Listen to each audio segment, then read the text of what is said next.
Welcome to the next lecture of systems engineering, where we are discussing about functional analysis and different tools that are associated with functional analysis.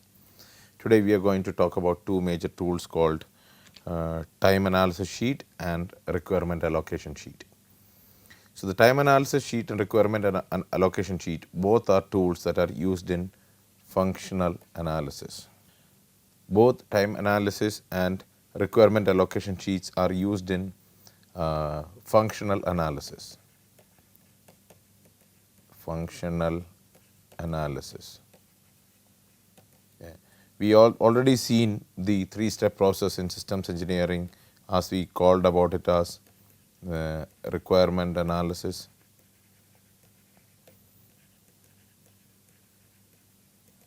followed by functional analysis,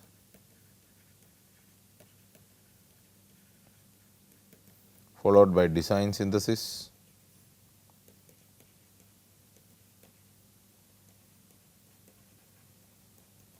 in this we seen that the functional analysis and requirement analysis completes the requirement loop, and the design synthesis and the functional analysis completes the design loop, and design synthesis and requirement analysis completes the verification loop.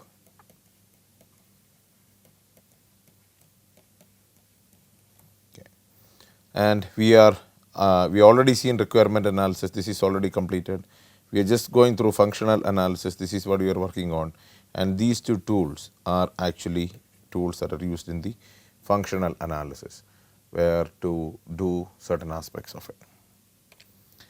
So the first we will talk about the tool called TLS, or the timeline analysis sheet. It's not TAS, it's TLS. Timeline sheet is what typically the abbreviation is. This stands for timeline sheet, even though the actual name is timeline analysis sheet. What does it do? It provides the time duration information of various functions. So we know that each system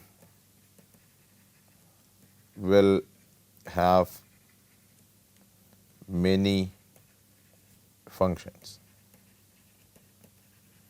Where do these functions come from? These functions are either specified. Who specifies it? Specified by the user, or they are derived from user requirements. Okay. So the functions that are associated with each new system, they are either directly specified by the user, or that is derived from the requirements that is given by the user. So every system will have various functions. So you can think about it as every system will perform various functions. You might have seen the video in which we demonstrated the tank T-72. So in the T-72 tank, it is actually an armored vehicle. It performs the function. So the first function is an armored attack vehicle. Okay. So it provides a function of a mobile platform for gun.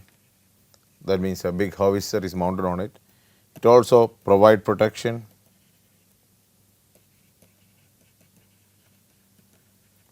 to its occupants.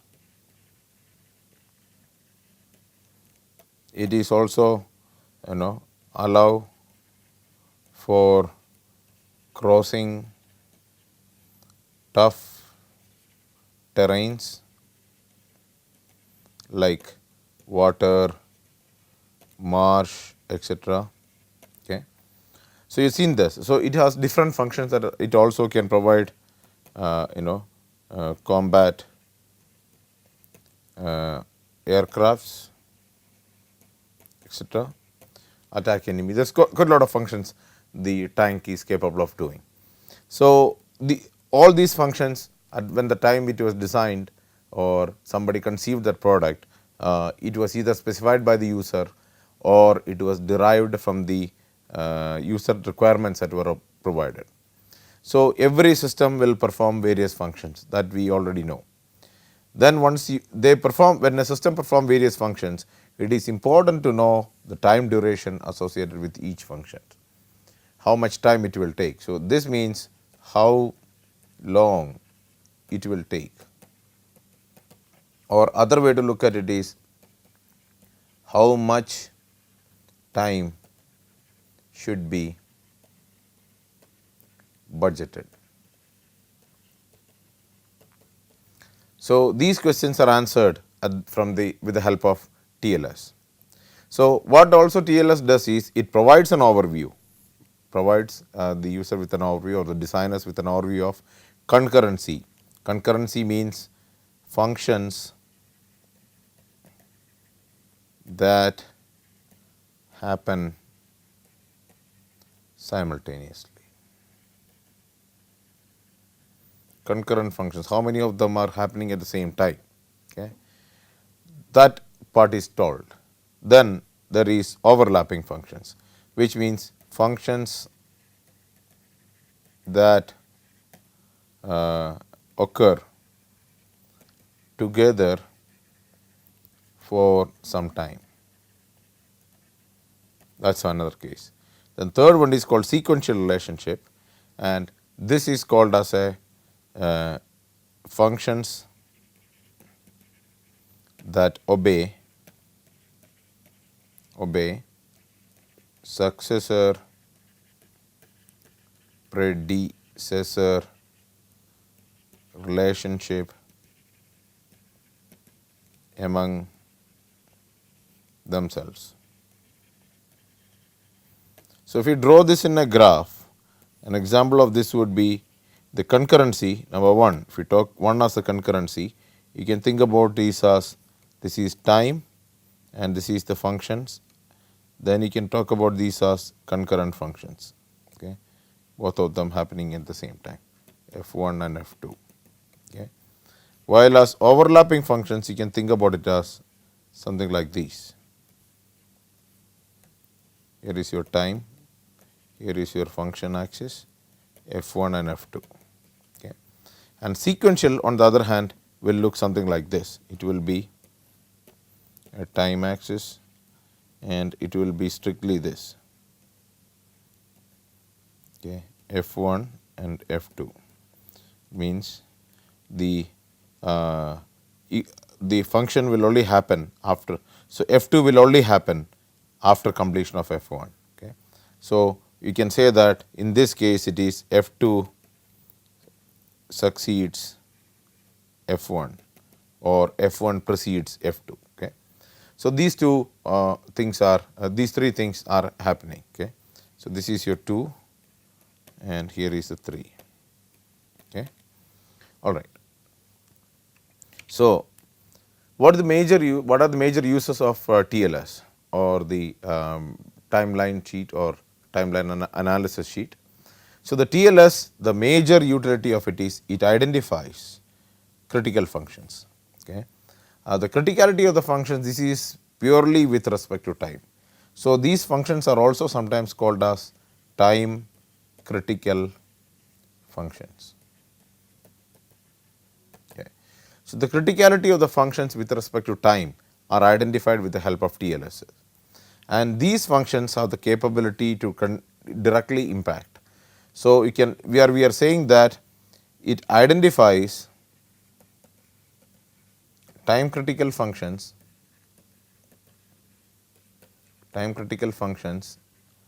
that have the following impacts.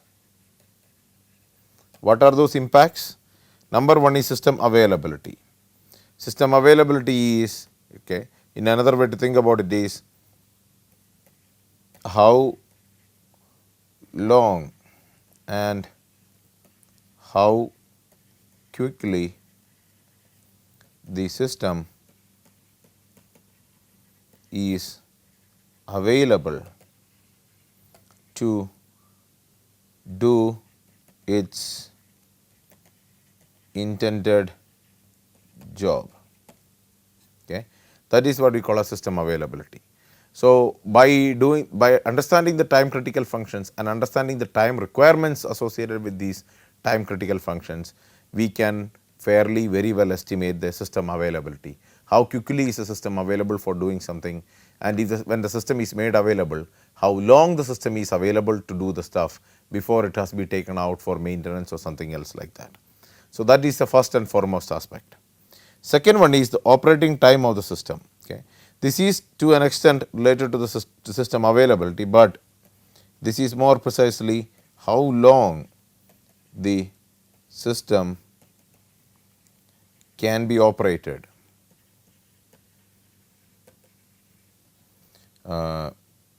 before shutting it down, to meet certain restrictions. Like for example, in a aircraft, in a fighter jet, it says that after 100 hours of flying, you have to do engine overhaul, let us say, if that is the time. Then the operating time of the system, operating time of the engine is 100 hours of continuous flight. So, in one way to look at it is, let us say an aircraft takes off from one runway, flies around, comes back. So, the aircraft takes off, okay, it flies, here is the aircraft, it flies around, it is an engine, and then come back, and this whole process it finishes 100 hours. That might be after that you will have to overhaul the engine.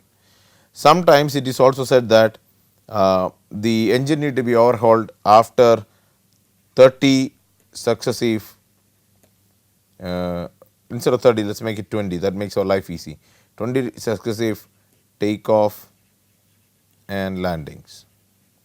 So, that means let us say you the person who the aircraft takes off 20 times and landing. So, if whichever one this 20 successive takeoff or landing or 100 hours, whichever gets completed first will force the engine to be overhauled. So, the operating time of the, so both will be, this will be like continuous flying will be one critical function and successive takeoff landing will be another critical function. So, whichever this function happens first will be the one that actually will force the overhaul of the engine. So, the operating time of the system, the time available for the system to perform its operation is also made available, or we can get that from the TLS. Third one is maintenance. So, this is like when to schedule repair and overhaul, okay, where we are talking about both preventive and routine. Okay. We are not talking about accidental breakdown maintenance, because that happens and then you basically have to repair it, there is no other go, and it is very hard to predict them, even though there are models to predict them, but still that is not part of the puzzle at this point. So, both the planning of the routine and as well as preventive maintenance or repair and overhaul of that aspect is also something that we get from the TLS. And we also able to estimate downtime, that is when the system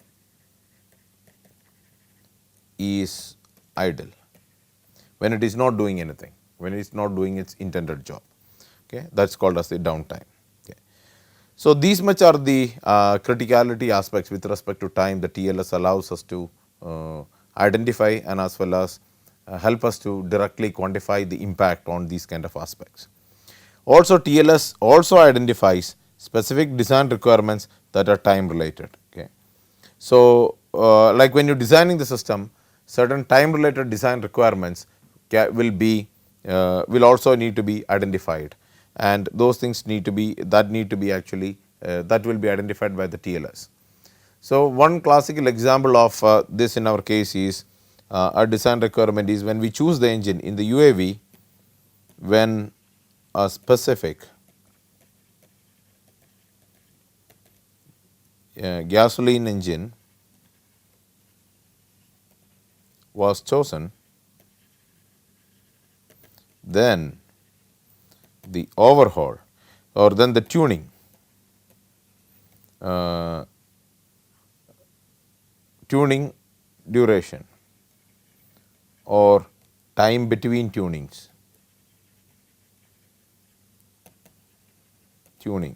successive tunings was specified by manufacturer.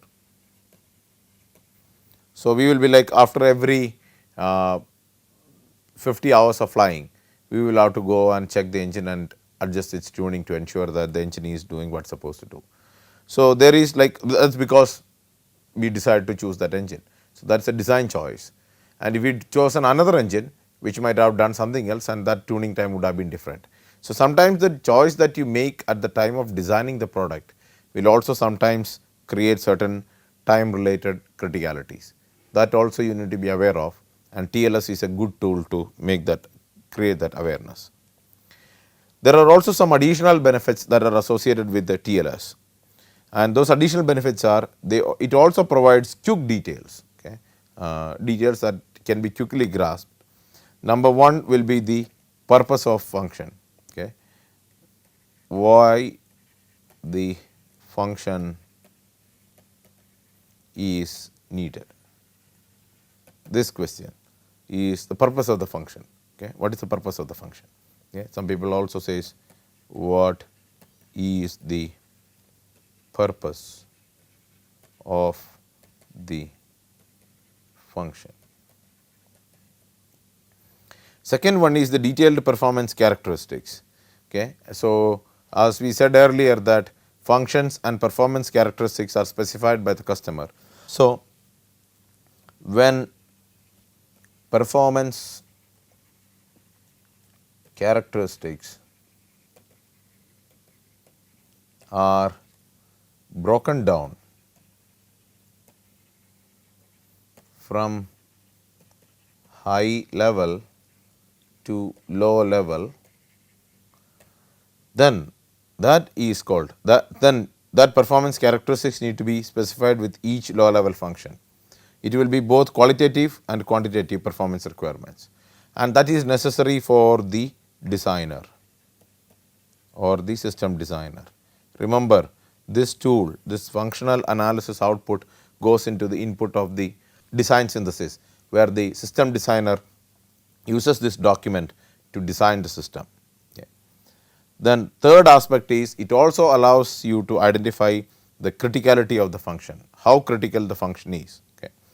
So, if the function is like if it is a critical function and if it does not happen, then the system will not be able to do what it is supposed to do. Like in an example, the UAV, okay, propulsion is a critical function, because if the propulsion stops, then there is no more power available with the system, and the aircraft or the UAV no longer flies. All it can do is just glide, and then as long as the altitude, and every time we lose an altitude, it glides some forward distance, but that is it. When the altitude is lost, it actually comes and crashes to the ground. So, the propulsion, ensuring that the engine or the electric motor both is continue to work is very critical for the successful flight of the UAV. Then the fourth one is the constraints associated with the design. This is also important because sometimes these constraints translate to certain time criticalities. In our case, one of the constraint was 4-liter fuel tank, which translated to a time of something like 8 hours of flight time. So, flight or flying is a critical function, and the maximum time with which our UAV can fly was capped at 8 hours because of the limitations on the fuel tank. and the 4-liter fuel tank limitation was further imposed from the 22 kg maximum weight criteria that was what that is given. So, the constraints that are sometimes translated to something else, the high level constraint gets translated to something lower, which could actually impose a timeline limitations on certain things. So, using a TLS sheet, these kind of things can be easily identified.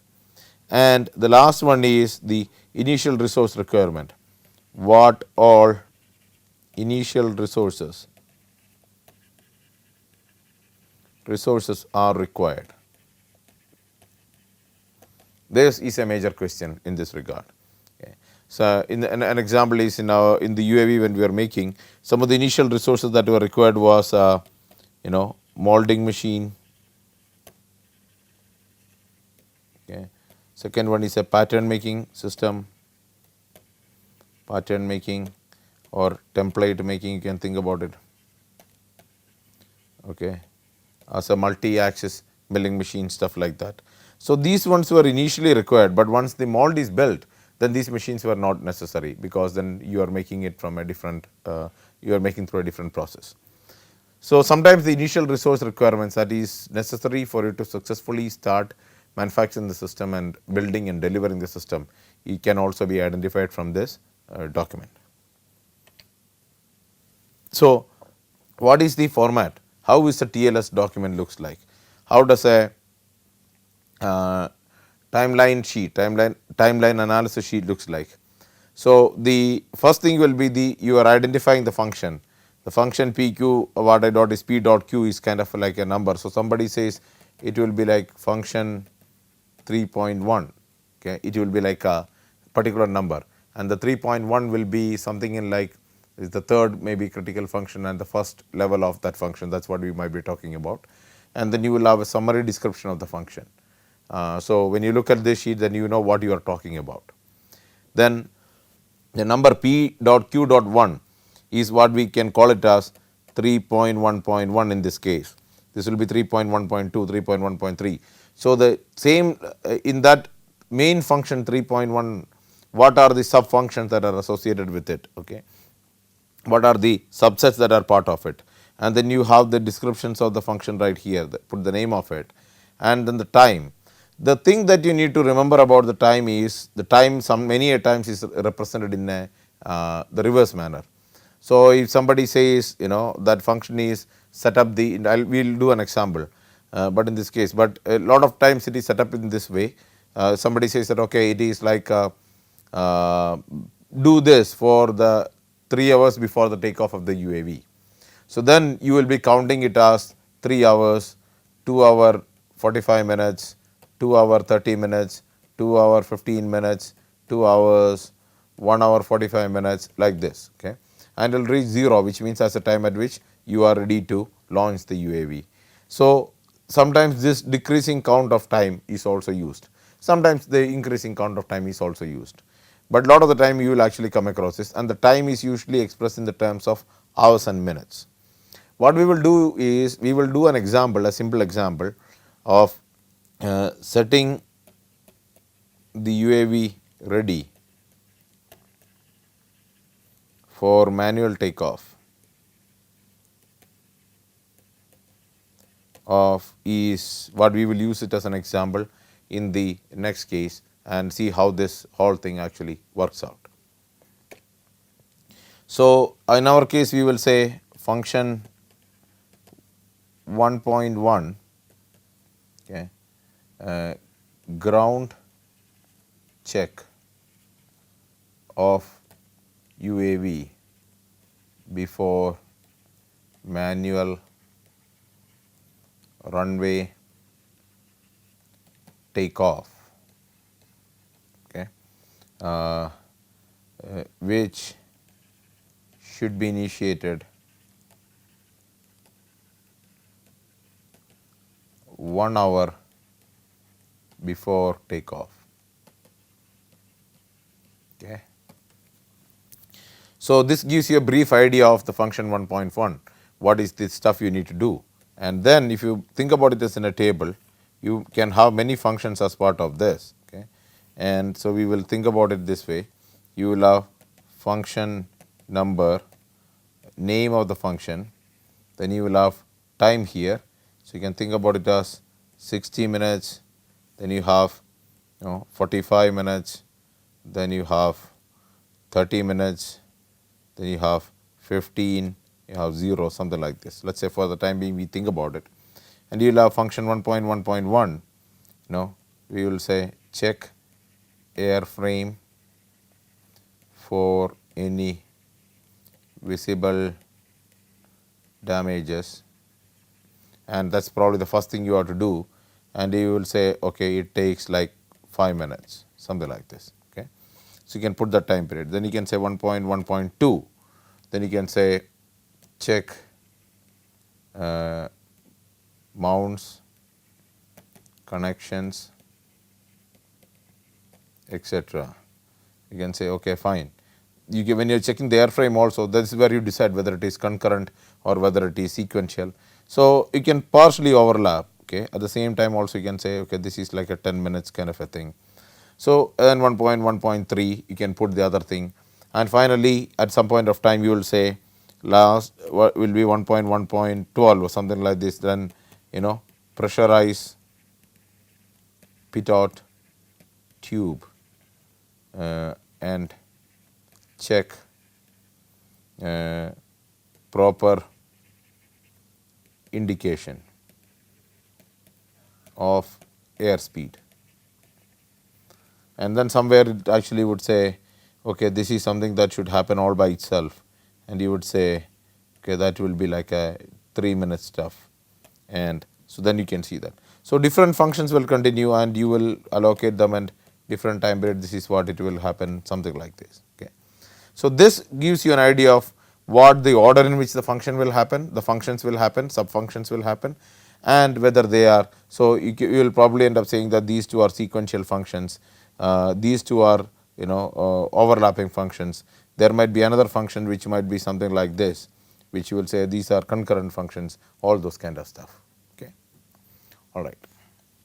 Now the second one what we talk about is another tool called as a RIS, which is called as a requirement allocation sheet. It is very popularly known as RIS, and what it does is it summarizes interconnections or associations. So different interconnections and associations between allocated functions, allocated performance, and the physical system. The interconnections and associations between them are clearly stated in the RIS, the requirement allocation sheet. So the allocated functions means what are the functions that are allocated with the system. This is the first part.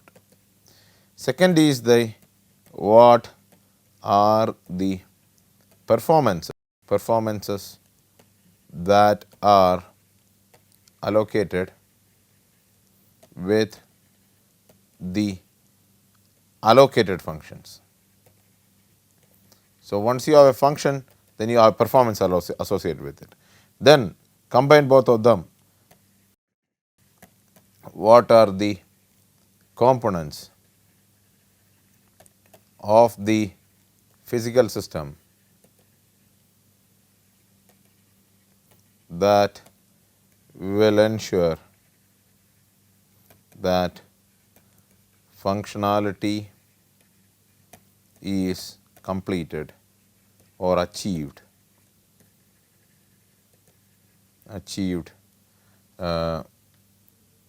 as per the allocated performance, right. Okay. So these are the major aspects of requirement analysis sheet. It gives you the interconnections and associations between allocated functions, allocated performance, and the physical system. And also talking more about the RIS, it also provides one of the most important things in systems engineering called traceability. Okay. Traceability is necessary to ensure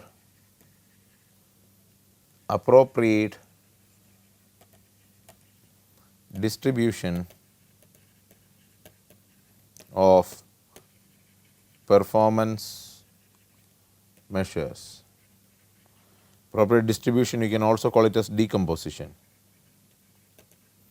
of performance measures from high level functions to low level functions. So, as we move from one level to another, we need to be sure that the appropriate performance measures were decomposed from high level functions to low level functions, and it need to be traceable, it need to be established that this proper allocation has happened. So, the traceability is an important requirement of systems engineering, and the traceability between functional analysis and design synthesis is quite important. So, the question that usually gets asked here is, why did you choose this component? What is the reason behind choosing this component?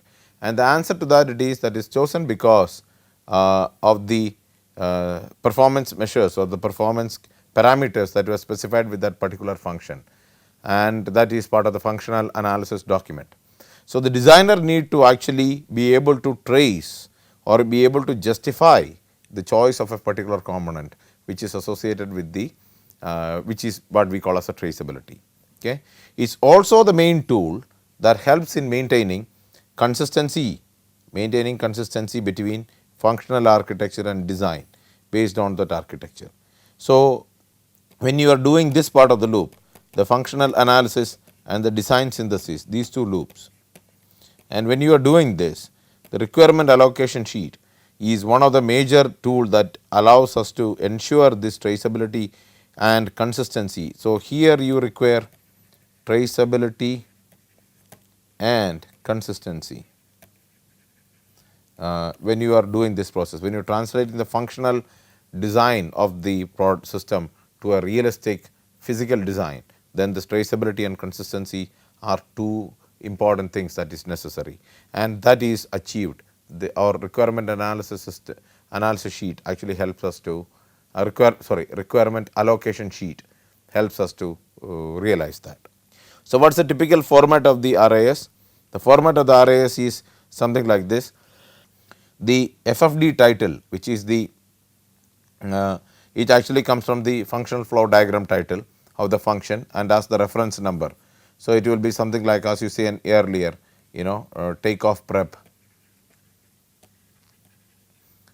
preparation, and it will be like 1.1.1 or something like this. And then there is a functional name and number. Each one of them is like 1.1.1, 1.1.2, something like this. Okay, this is not 1.1.1, this is just 1.1. Okay, and here the functional performance and design requirements are stated out.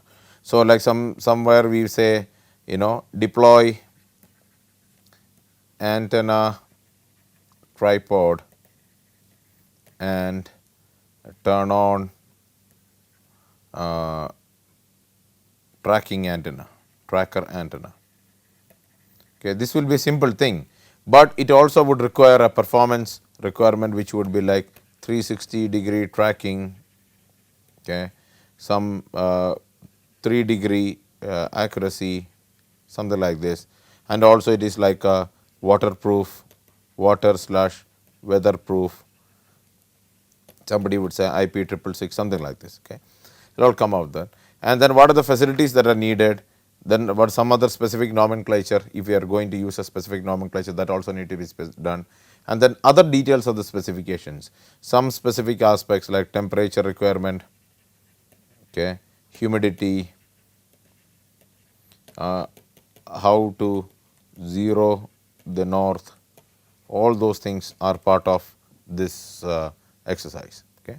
So, once you go through this document, we actually will be able to say what is the function, what are the function intended to perform, what is the performance requirement of the function, and what are the design requirements of the function.